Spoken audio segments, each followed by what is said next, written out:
Hi, it's Steve. Today we're going to show you how to change the lid latch on your washer, and it's a really easy job. All we're going to need is a 1/4-inch nut driver and maybe a small flat blade screwdriver. Let me show you how we do it. Now, to do this repair, we will need to access the back of the washer, so we need to pull it far enough forward, which may involve disconnecting the inlet fill hoses and the drain hose. We'll also need to disconnect the power. So we'll start by removing these 3 screws that secure the back panel. And just pull that away, untuck the top edge from in behind the top of the control panel and set it aside. Now next we'll need to remove this cover that is over top of the wire harness and air dome tube. It's got a single screw on the left side.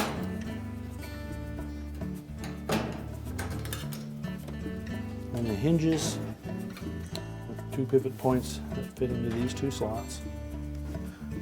And we're also going to remove the top screw on each hinge. And these screws are slightly different than the rest that we've removed in that they're a machine screw type of screw with a finer thread. So remove both of those.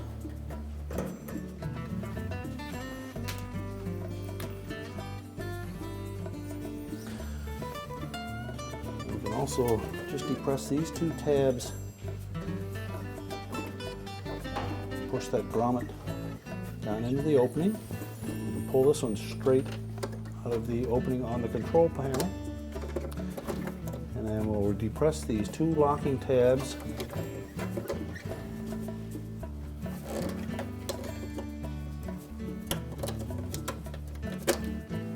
And disconnect the harness. Now next we're going to push that top forward.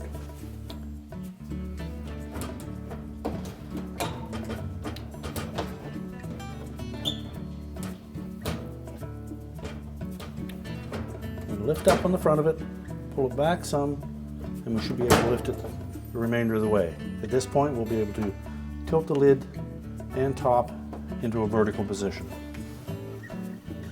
Now with the top in a vertical position, we've released the grommet for the wire harness so that we can now pull that through that opening.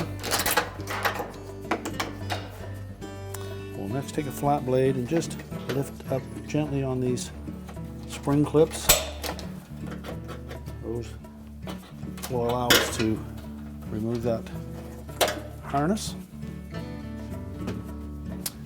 Next, we'll take these 2 1/4-inch hex head screws. And these are stainless steel screws, so we need to make sure that we reuse those in this application.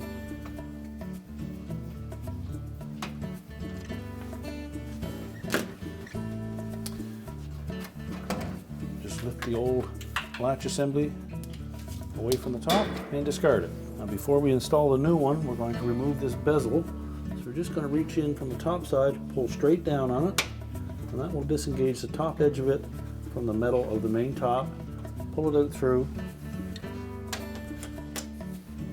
and then we'll select the proper color for your model.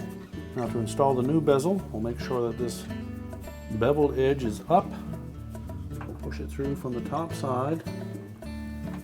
The little hooks slide in through the square opening, and then push it up to latch it into place. You can then set the latch assembly on top of it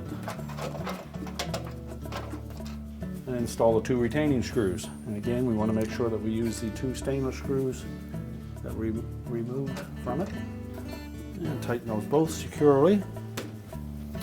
We'll then tuck that wire harness in behind the retainers.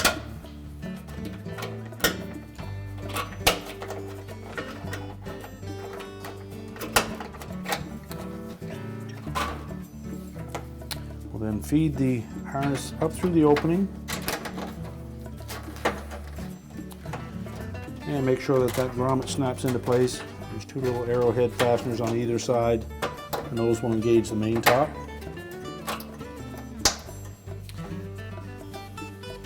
We can then put the main top down and latch it to the cabinet. Then we're going to lower the main top. We're going to line up those 2 hooks on that support with the slotted openings in the main top. And then pull it forward, press it down till the top is flush with the cabinet, and then push it straight back. We'll then install the 2 screws through the hinge to lock that in place. And remember to reconnect the wire harness. And press it in far enough so that the locking tabs engage. Install the new grommet into the control. Next, we'll install the cover for the harness.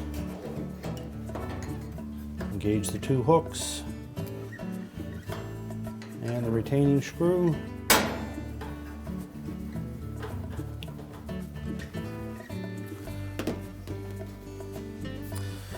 And then we'll put the back on the console, and we want to make sure that we have that tucked up in underneath the console with the tabs out. Install the 3 retaining screws.